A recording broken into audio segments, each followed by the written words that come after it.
নমস্কার।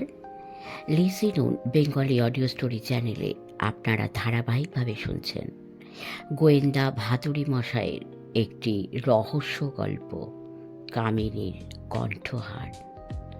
আজকে শোনাব চতুর্থ পর্ব। তৃতীয় পর্বে আমরা শুনেছি যে বার্টির কাছে লুকিয়েছে কামিনী।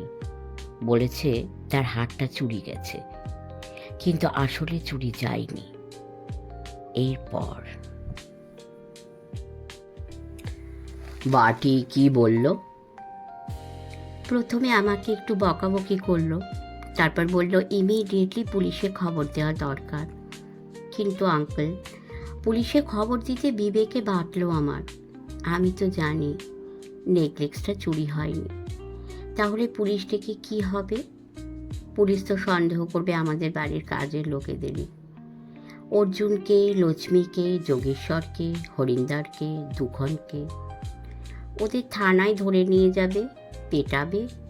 তাছাড়া লিজাকেও তো পুলিশ সন্দেহ করতে পারে, জেরা করতে পারে।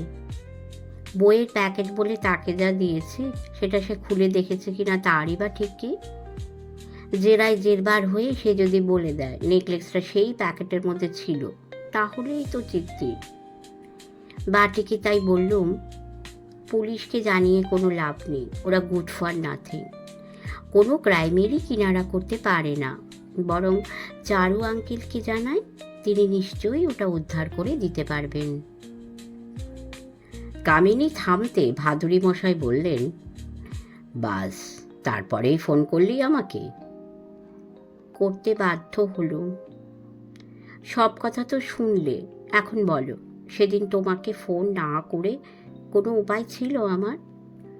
যদি না তোমাকে ফোন করতুম তো বাটি নিশ্চয়ই থানায় ফোন করে পুলিশকে সব জানাতো। তাহলে আর কেলেঙ্কারির কিছু বাকি থাকতো? ভাদুড়ি মশাইকে একটু চিন্তিত দেখাচ্ছিল। বললেন, সবই তো বুঝলুম মিনি, কিন্তু আমি বা এখন কি করব? কামিনী হেসে বলল, কি আর করবে, যেন নেকলেসটাকে উদ্ধার না করে ছাড়বে না। বাটির সামনে এই রকম একটা ভাব দেখাবে, কয়েকটা দিন এখানে ওখানে একটু ছুটোছুটি করবে, তারপর কলকাতায় ফিরে যাবে। বাট দ্যাট টাইম বাটিও ধরে নেবে তুমিও যখন কিছু করতে পারলে না, তখন পুলিশে খবর দিয়েও কোনো লাভ নেই। আর নেকলেসটা? ওটা যাবার ছিল, গেছে। ওটা দিয়ে যে আমি আমার ইজ্জত বাঁচাতে পেরেছি, তাই যথেষ্ট। এ নিয়ে তুমি আর ভেবো না। কথা বলতে বলতেই হাত ঘড়ির দিকে তাকালো কামিনী। বলল, ওরে বাবা, 1টা বাজতে চললো। একটু পরে লাঞ্চের ডাক পড়বে, তোমরা স্নান করে নাও। আর তুই?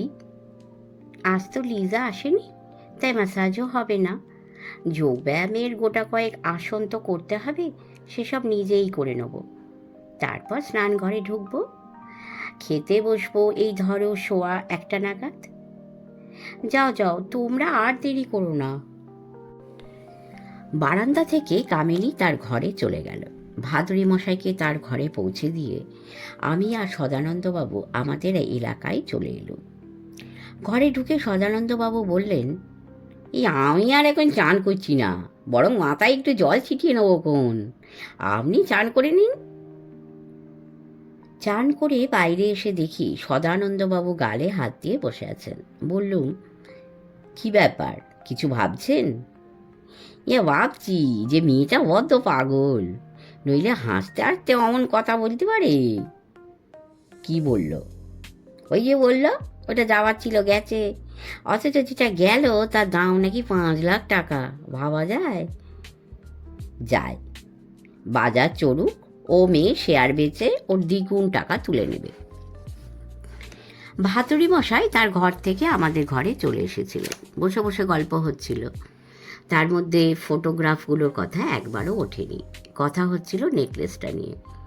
ভাদুড়ি মশাই বললেন, ওর মধ্যে যেটা বড় তার একটা ইতিহাস আছে। মূলে ওটা কার ছিল বলা শক্ত, তবে কামিনী ঠাকুরদার হাতে আসার আগে ওটা ছিল বড়দার এক বনেদি ব্যবসায়ীর হাতে। সে নাকি সুরাটের এক পর্তুগিজ বণিকের কাছ থেকে ওটা কিনেছিল, কিন্তু কেনার পর মাত্র 1 বছরের মধ্যেই তার স্ত্রী ও একমাত্র সন্তানটি মারা যায়।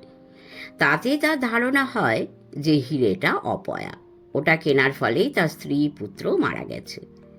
এবারে ব্যবসাও লাটে উঠবে। ব্যাস, তারপরে আর সে দেরি করেনি।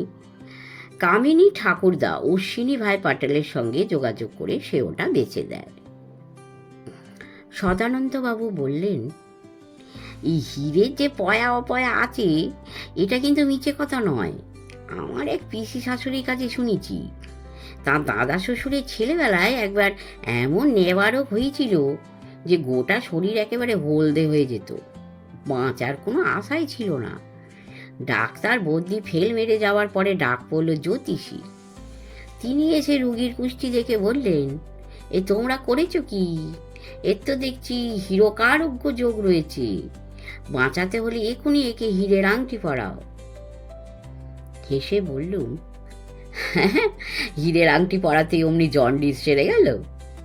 আরে হাসবেন না মশাই, এর ভেতরে হাসির কিছু নেই। হীরের সত্যি পয়া অপয়া আছে, কারো ভালো হয় কারো মন্দ। এই কী রকমের মন্দ সেটা যদি শুনতে চান তা আমাদের জেঙ্কিন্স অ্যান্ড জেঙ্কিন্স কোম্পানির শামুকখোলা টি গার্ডেনের ম্যানেজারের গপ্পটা বলি। গপ্পটা শুরু হবার আগেই ঘন্টা পড়ল।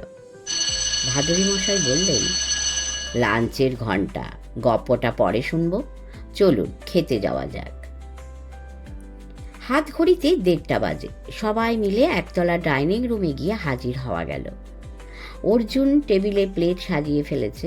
ভাদুরী মশাই বললেন, মিনি কোথায়? তাকে দেখছি না যে। প্রশ্নটা অর্জুনকে করেছিলেন, কিন্তু তার আর কোনো উত্তর দেবার দরকার হলো না। হাতে একটা বোতল নিয়ে কামিনী এসে ঘরে ঢুকল। বলল, তোমরা এসে গেছো দেখছি। ভাদুরী মশাই বললেন, ঘন্টা বাজাবার ব্যাপারটা তোদের বাঙ্গালোরের বাড়িতে ছিল, সেটা এখানেও চালু আছে দেখে ভালো লাগলো। কাল রাত্রিরে অবশ্য ডিনারের ঘন্টা শুনিনি। কামিনী হেসে বলল, ওটা অর্জুনের ব্যাপার। ও বিকেলই চলে যায়, রাত্রিরে তাই ঘন্টাও বাজেনি, তোমরাও শোনোনি। ও তাই বল, কিন্তু তোর হাতে ওটা কিসের বোতল? টনিকের, এনার্জি প্লাস। এনার্জি বাড়ায়। কিছুদিন থেকে রোজ 2 বেলা 2 চামচ করে খাচ্ছে, দুপুরে আর রাতে খাওয়ার আগে। কাল রাত্রিরে তো খেতে দেখিনি। ডাইনিং রুমে নিয়ে আসিনি, তাই দেখনি। 2 তলাতেই টনিকটা খেয়ে নিয়ে তারপর নিচে খাওয়ার ঘরে এসেছিল। ওটা খেলে সত্যি এনার্জি বাড়ে? না পারলে আর খাচ্ছি কেন? কামিনী একটা কাপে 2 চামচ ঢাললো, তারপর ওষুধটা খেয়ে মুখ বিকৃতি করে বলল, স্বাদটা অবশ্য অতি বিচ্ছিরে। ভাদুরী মশাই বললেন, তা হোক, উপকার যখন পাচ্ছিস তখন খেয়ে যা। তা যে কাজে এসেছি, আমারও একটু এনার্জির দরকার, তাই তোর সঙ্গে রোজ আমিও একটু খেলে পারি। মানে ওই যে কটা দিন এখানে আছি আর কি। খাবে? কামিনী তার ওষুধের বোতলটাকে ভাদুরী মশাইয়ের দিকে এগিয়ে দিয়ে খুশি খুশি গলায় বলল, দাঁড়াও, অর্জুনকে তাহলে আরেকটা কাপ দিতে বলি। স্বাদটা কিন্তু খুব ইচ্ছে রে। থাক, তাহলে আর খেয়ে খিদেটা নষ্ট করব না। আগে লাঞ্চ খাই, তারপর উপরে গিয়ে ওষুধ খাবো। ওটা কিন্তু খাওয়ার আগেই খেতে হয়। কে বলেছে? বাটি? বাটির এত সময় কোথায় যে বইয়ের স্বাস্থ্য আর ওষুধ নিয়ে ভাববে? সে তো তার 2 টাকা ভিজিটের রুগীদের নিয়েই ব্যস্ত। বাহ, বাটি তো শরীর স্বাস্থ্য নিয়ে ভাবে না। বাজে কথা বলিস না মিনি। সে যদি নাই ভাববে তো ওষুধটা প্রেসক্রাইব করলো কে? লিজা। তবে হ্যাঁ, লিজা এটা এনে দেবার পরে বাটিকে না জানিয়ে খেতে শুরু করিনি। তা বোতলটা দেখে সে বলল, লিজা ঠিক ওষুধই এনেছে, এটা খুবই নামকরা কোম্পানির টনিক, খেলে উপকারী পাবো। খেতে খেতে কথা হচ্ছিল। অর্জুনের রান্নার হাত ভালো, পদ বেশি করেনি। ভাতের সঙ্গে ডাল, বেগুন ভাজা, আলু পোস্ত আর চিকেন কারি। শেষ পাতে জমাট টক দই, সেটাও বাড়িতে পাতা। খাওয়া শেষ করে ভাদুরী মশাই বললেন, বাটি তো বিকেলের আগে ফিরছে না, ততক্ষণ তুই কি করবি মিনি? ঘরে গিয়ে একটা কোনো বই পড়বো। বই পড়তে পড়তে যদি ঘুম এসে যায় তো ঘন্টাখানেক ঘুমিয়ে নেব। তোমরাও একটু ঘুমিয়ে নিলে পারো আঙ্কেল। কিরণবাবু আর বোসমশাই কি করবেন আমার জানা নেই, তবে আমি ঘুমোবো না। আমি রাতে ঘুমোই, দিনে জাগি। আর তাছাড়া আমাকে একটু বেরোতেও হবে। সদানন্দবাবু বললেন, এ কোথায়? কথাটা জবাব না দিয়ে কামিনীর দিকে তাকিয়ে ভাদুরী মশাই বললেন, হ্যাঁ রে মিনি, রাজেশের কথা তোর মনে আছে? কোন রাজেশ? রাজেশ কুলকার্নি, বাঙালোরে তোদের বাড়ির একদম পাশের বাড়িতে একটা খ্রিস্টান পরিবার থাকতো, মনে আছে? মানে সেই বাড়ির সেই ছোট্ট ছেলেটা? সে তো তখন স্কুলে পড়তো। তারপর রোজ বিকেলে দোকানে যাবার আগে বাবা যাকে ডেকে পাঠিয়ে ঘন্টাখানেক অঙ্ক শেখাতেন। তাকে কেন মনে থাকবে না? যাক, মনে আছে তাহলে। তো সে আর এখন সেই ছোট্ট ছেলেটি নেই, তার বয়স এখন বছর 30। কি করে সে এখন? এমএসসি পাশ করে কর্ণাটকের একটা গ্রামের স্কুলে মাস্টারিতে ঢুকেছিল। বছর 3 আগে স্কুলে চাকরি ছেড়ে কলেজে ঢোকে। এখন উত্তর কাশীর একটা কলেজে পড়ায়। কলেজটা শুনেছি খ্রিস্টান মিশনারিদের। মনে হয় ভালোই আছে।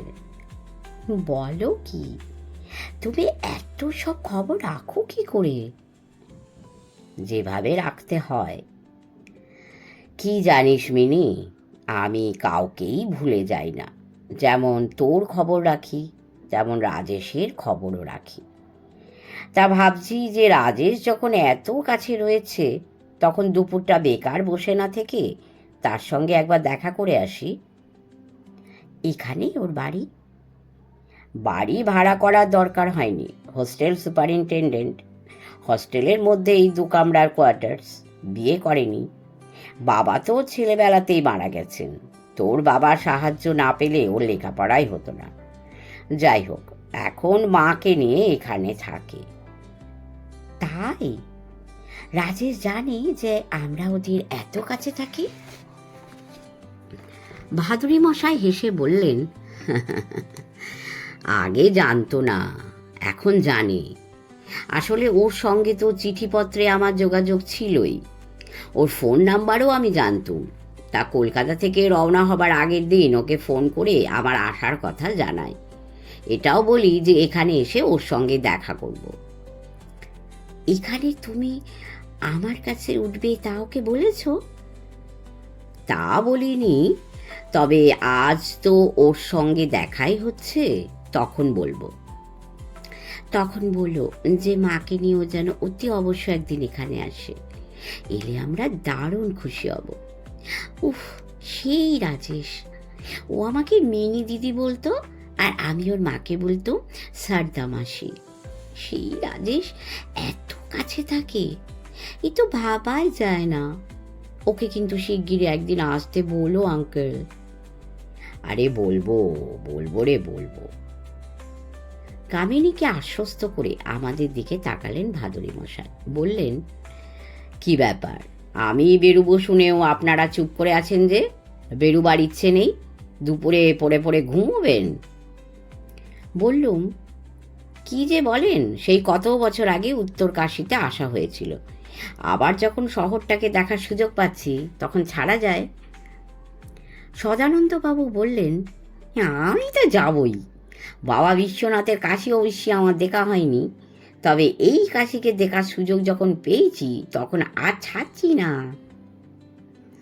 খাওয়া শেষ হয়ে গিয়েছিল অনেক আগে। কাজের লোকটি টেবিল পরিষ্কার করার জন্য দাঁড়িয়ে আছে দেখে আমরা উঠে পড়লাম। ভাদুরী মশাই এনার্জিবর্ধক ওষুধের বোতলটা টেবিল থেকে তুলে নিয়ে কামিনীকে বললেন, এটা আমি আমার ঘরে নিয়ে যাচ্ছি। 2 চামচ খেয়ে তারপর বোতলটা তোর ঘরে দিয়ে আসবো। কথাটা শেষ করে ভাদুরী মশাই আর দাঁড়ালেন না, আমাদের দিকে দোতলায় চলে এলেন। নিজের ঘরে ঢুকবার আগে বললেন, 2:15 বাজে, দিবা নিদ্রা মহাপাপ, তাই ঘুমোবার চেষ্টা করবেন না। ইন্দরলালকে বলা আছে, সে গাড়ি তৈরি রেখেছে, আমরা 2:30 নাগাদ বেরিয়ে পড়ব। 15 মিনিটের মধ্যে রেডি হয়ে নিচে নেমে আসুন। বৈশাখ মাসের অর্ধেকটা কাবার হয়ে গেছে। কলকাতায় এখন নিশ্চয়ই দারুণ গরম। এখানে কিন্তু গরমের নাম গন্ধ নেই। বেশি না হলেও বাতাসে হালকা মতন শীতের আমেজ। বিকেল হলে সেটা আরও বেড়ে যায়। সদানন্দবাবুকে বললুম, আর কিছু না হোক, অন্তত একটা মাফলার রাখা ভালো, কি বলেন?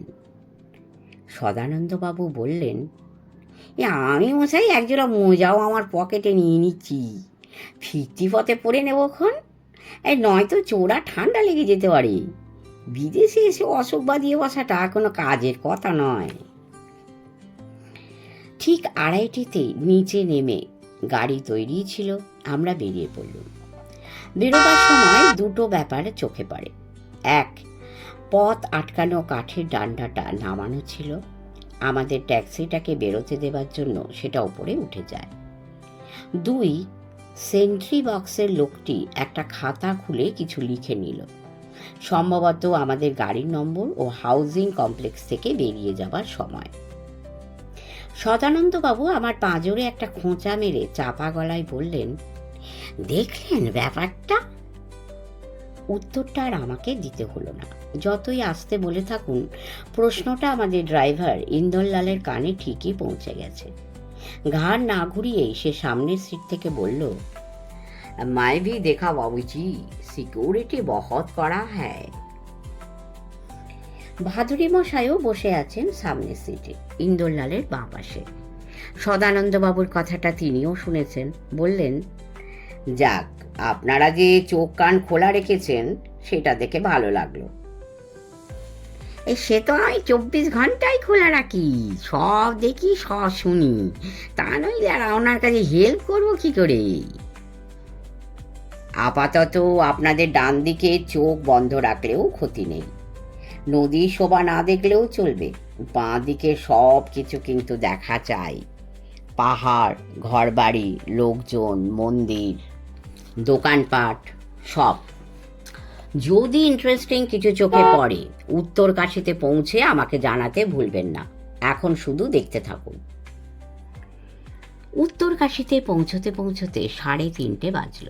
পথ চলতি লোকজনদের কাছ থেকে রাস্তার হদিশ জেনে নিয়ে রাজেশ কুলকার্নির কলেজে পৌঁছতে 3:45। দিব্যি কলেজ, এল শেপে 3 তলা বাড়ি, পাথুরে গাঁথনির শক্তপোক্ত স্ট্রাকচার, বিশাল কম্পাউন্ড।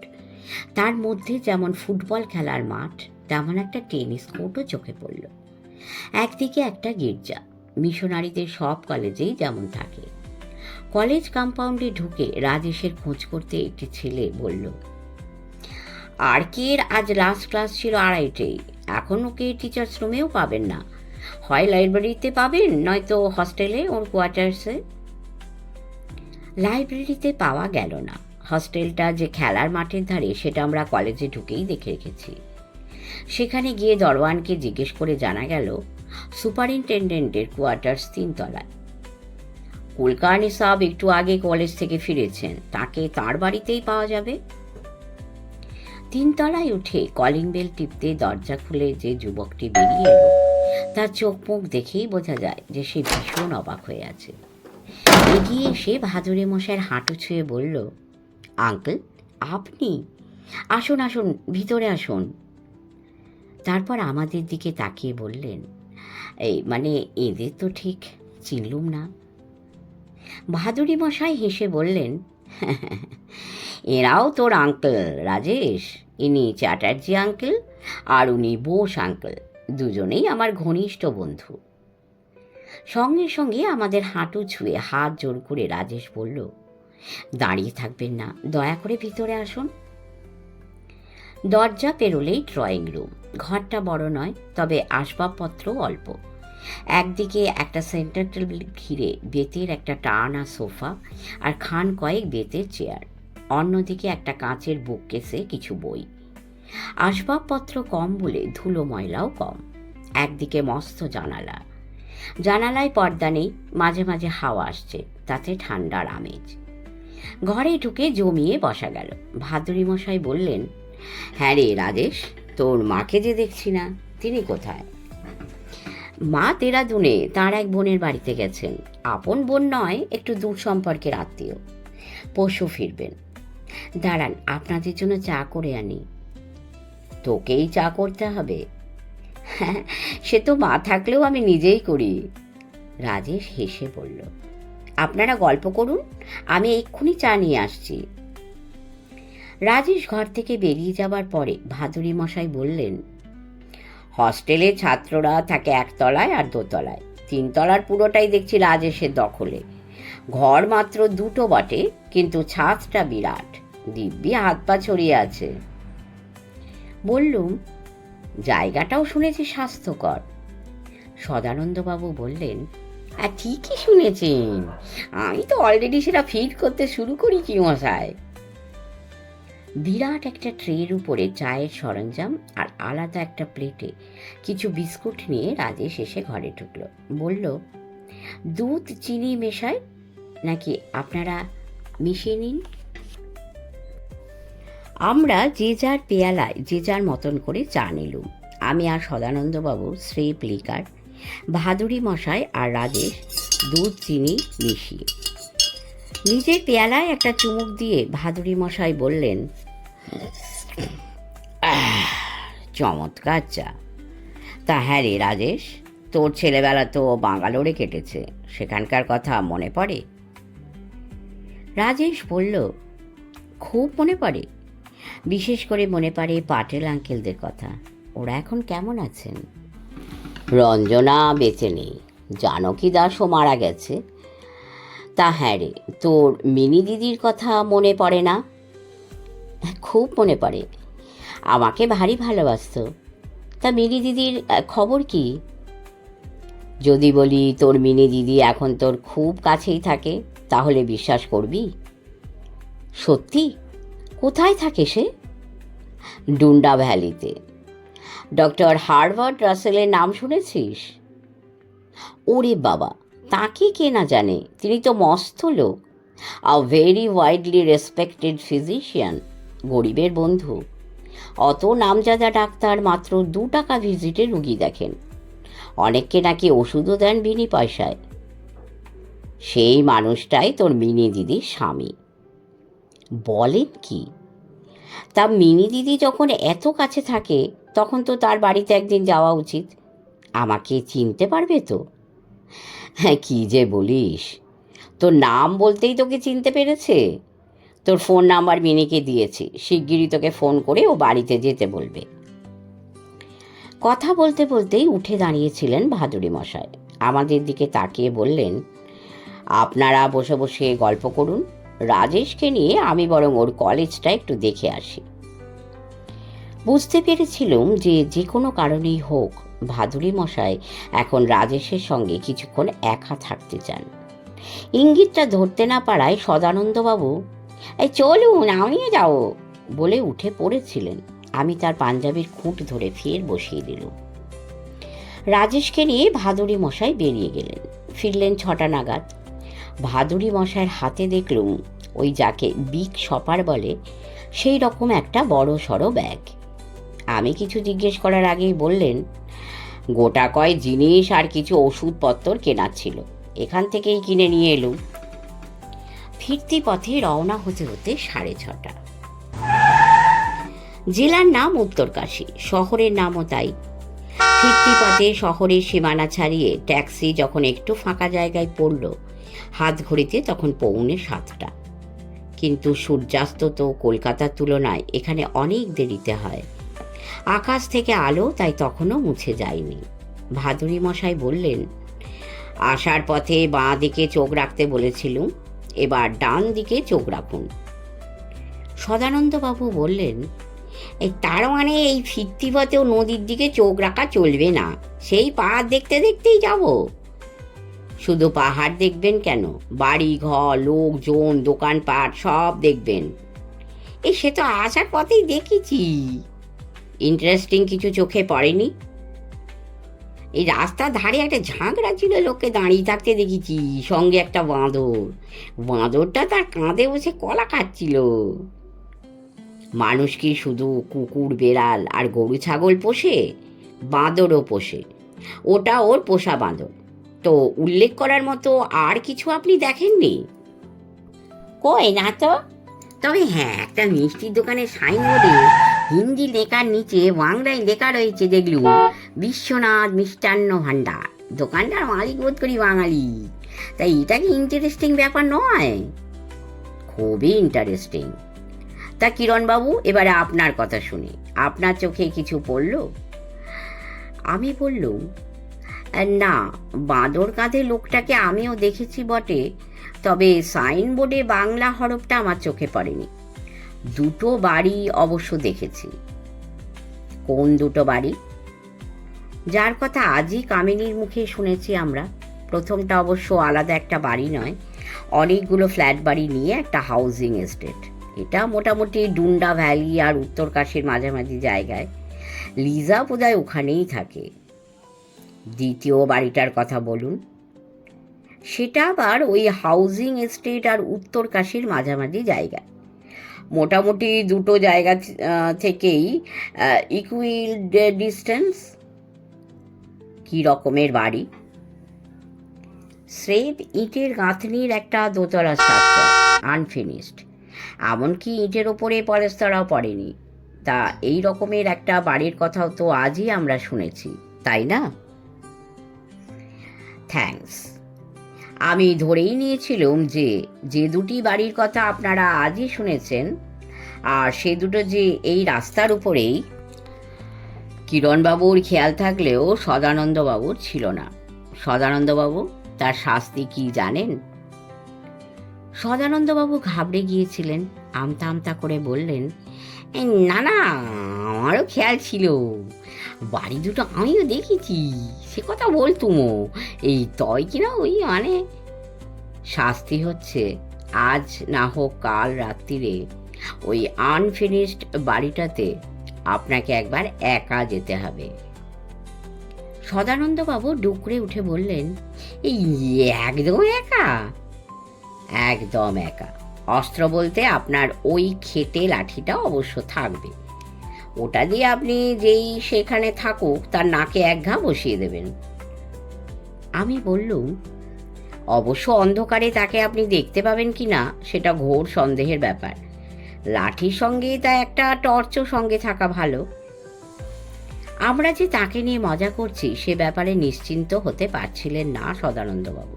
বললেন, যা, যত সব বেয়ারা ঠাট্টা, কোনো মানে হয়? কথা বলতে বলতে আমরা সেই পরিত্যক্ত বাড়িটার কাছে এসে পড়েছিলাম। চলন্ত ট্যাক্সি থেকে সেদিকে আঙুল তুলে ভাদুরী মশাই বললেন, বাড়িটা ভালো করে দেখে রাখুন সদানন্দবাবু। এখনো দিনের আলো একেবারে মিলিয়ে যায়নি। রাত্রিরে কিন্তু ঘুরঘুরটি অন্ধকার। ভয় করবে না তো? এতক্ষণ যিনি মিনমিন করে কথা বলছিলেন, একেবারে হঠাৎই পাল্টে গেল তার গলা। বুকে টোকা মেরে বললেন, ভয় করবে আমার? Then you don't know Sadananda Bose, হা হা হা হা। আমার মনে হলো সদানন্দবাবু যদি পাগল নাও হয়ে থাকেন তো হতে আর খুব দেরি নেই। কিন্তু ভাদুরী মশাই দেখলুম দারুণ খুশি। বললেন, সাবাস, ব্রেভো, এই তো চাই। বাদ বাকি রাস্তাটা গল্প গুজব করে কাটল। হাউজিং এস্টেটের কাছেই একটা পেট্রোল পাম্প। সেখান থেকে ট্যাঙ্ক ভর্তি করে তেল তুলে নিল ইন্দরলাল। ডুন্ডা ভ্যালিতে পৌঁছে কিন্তু তৎক্ষণাৎ আমরা ভিতরে ঢুকলুম না। ভাদুরী মশাই ঢুকতে দিলেন না। ইন্দরলালকে বললেন, গেট ছাড়িয়ে গাড়িটা একেবারে পাঁচিলে শেষ অবধি নিয়ে চলো। তারপর পাঁচিল যেখানে উত্তরে ঘুরেছে সেখানে ডাইনে মোড় নিয়ে রাস্তা থেকে একটু নামিয়ে তোমার গাড়িকে পাঁচিলের গা ঘেঁষে দাঁড় করাও। তাই করলো ইন্দরলাল। গাড়িটা এখন পাঁচিলের আড়ালে ঢাকা পড়েছে।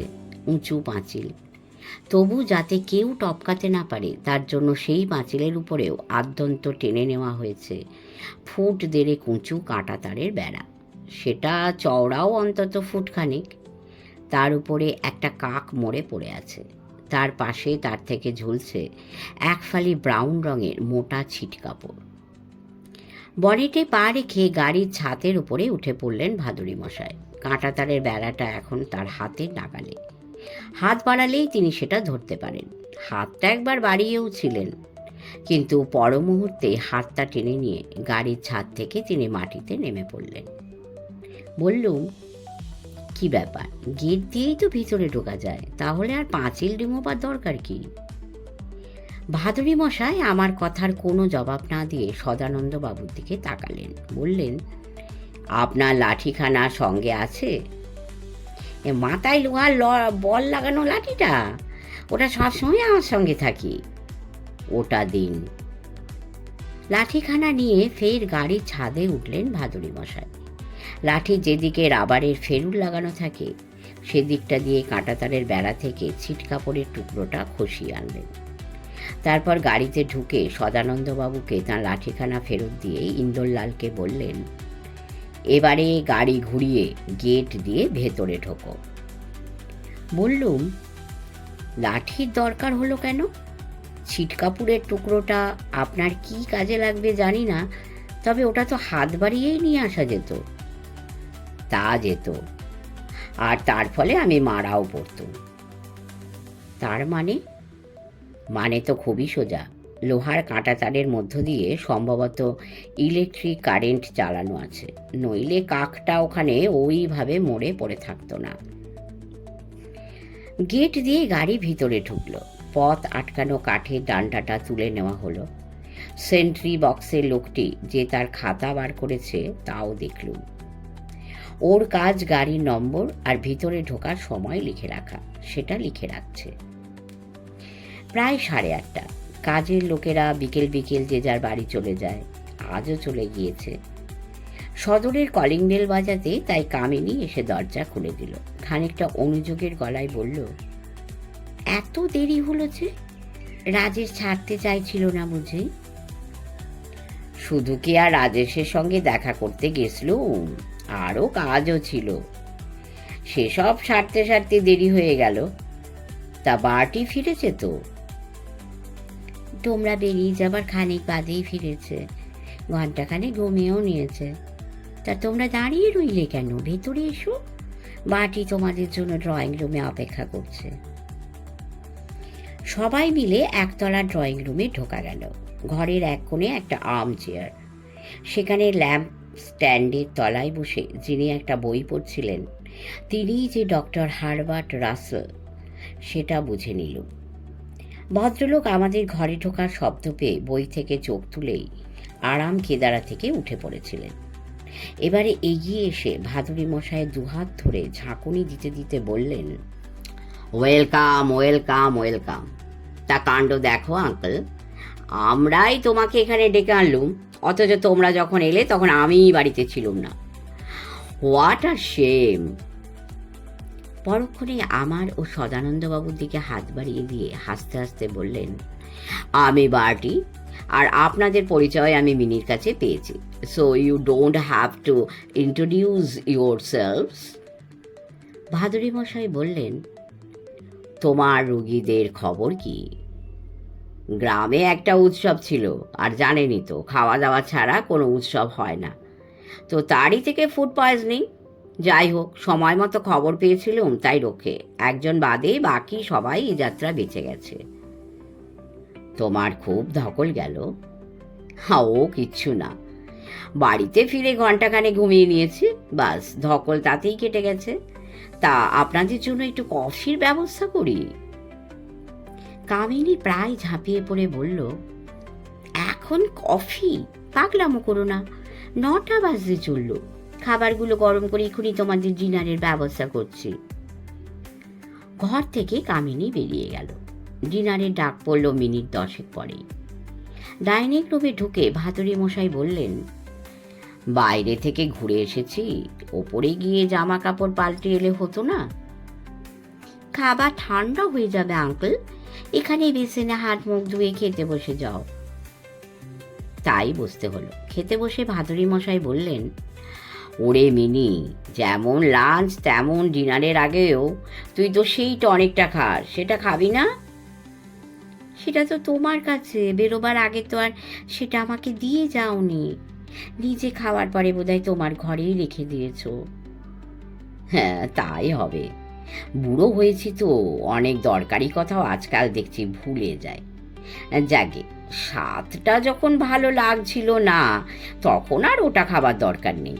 তোর জন্য একটা নতুন বোতল নিয়ে এসেছি, এই দেখ। বিগ শপারটা হাতে ঝুলিয়ে ডাইনিং রুমে ঢুকেছিলেন ভাদুড়ি মশাই। এবার তার মধ্যে হাত ঢুকিয়ে বোতলটা বের করে টেবিলের উপর রাখলেন। কামিনী বলল, আরে, এটা তো একই টনিক, এনার্জি প্লাস। রাইট, কিন্তু টনিকটা এক হলেও স্বাদটা আলাদা। এনার্জি প্লাস আসলে অনেক স্বাদের হয়। এটা অরেঞ্জ ফ্লেভার্ড, খেয়ে দেখ, খারাপ লাগবে না। বাটিকে দিয়ে বোতলের মুখ খুলিয়ে একটা কাপে 2 চামচ ঢেলে তক্ষুনি খেয়ে নিল কামিনী। তারপর ঠোঁটে জিভ বুলিয়ে বলল, চমৎকার, থ্যাংক ইউ আঙ্কেল। তা এটা কিনলে কোথায়? কেন, উত্তর কাশীতে। দাঁড়া, উত্তর কাশী থেকে তোর জন্যে আরও একটা জিনিস এনেছি। বলে ফের সেই ঝোলার মধ্যে হাত ঢোকালেন। এবারে বার হলো সোনালি র্যাপিং পেপারে জরির ফিতে দিয়ে মোড়া একটা প্যাকেট। কামিনী বলল, কি আছে ওর মধ্যে? ভাদুড়ি মশাই হেসে বললেন, উত্তর কাশীর বিখ্যাত মিঠাইওয়ালা গয়া প্রসাদের কালাকাঁদ রাজেশ তোর জন্য পাঠিয়েছে। তার ছেলেবেলার মিনি দিদির কথা সে ভোলেনি। বাটি বলল, আপনারা তো রাজেশের কাছে গিয়েছিলেন, সে কথা মিনির কাছে শুনেছি। তা ওকে একদিন আসতে বললেই তো হয়। আপনার কাছে ওর ফোন নাম্বার আছে আঙ্কেল? কেন, ওর সঙ্গে কথা বলবে? আমি কথা না বলে বরং মিনি বলুক। মিনি, তুমি ওকে ফোন করে বলে দাও যে পরশু রবিবার সকালেই যদি ও চলে আসে তো আমরা ভারী খুশি হব। সারাটা দিন আমাদের সঙ্গে কাটাক, তারপর বিকেলে আবার উত্তরকাশীতে ফিরে যাবে। কামিনী বলল, আসতে যে বলবো, তুমি সেদিন বাড়িতে থাকতে পারবে তো? তুমি হোস্ট, সেটা ভুলে যেও না। কাউকে আসতে বলে তারপর নিজেই যদি বাড়িতে না থাকো, সে তো ভারী বিশ্রী ব্যাপার হবে। ঠিক আছে, ঠিক আছে, আমি সেদিন বাড়িতেই থাকবো। আরে বাবা, ডাক্তাররাও তো মানুষ, তাদেরও তো এক আধ দিন বাড়িতে থাকা দরকার হতে পারে। তাদেরও তো অসুখ বিসুখ হয়, নাকি হয় না? কামিনী বলেছিল বাটির বয়স এখন 50। চেহারা দেখে কিন্তু তার একটু কম বলেই মনে হয়। টাক পড়েছে, এটাও বাজে কথা। তবে হ্যাঁ, মাথার সামনের দিকে চুল খানিকটা পাতলা হয়ে এসেছে বটে। টুথব্রাশ গোঁফ, থুতনিতে গটিটা ওই ছাগলদাড়ি যাকে বলে আর কি, চোখে পড়ার মতো। ড্রয়িং রুমে ঢুকে চোখে চশমা দেখেছিলুম। আমরা ঘরে ঢুকতে বাটি সেটা খুলে রাখে। তার মানে প্লাস পাওয়ারের চশমা।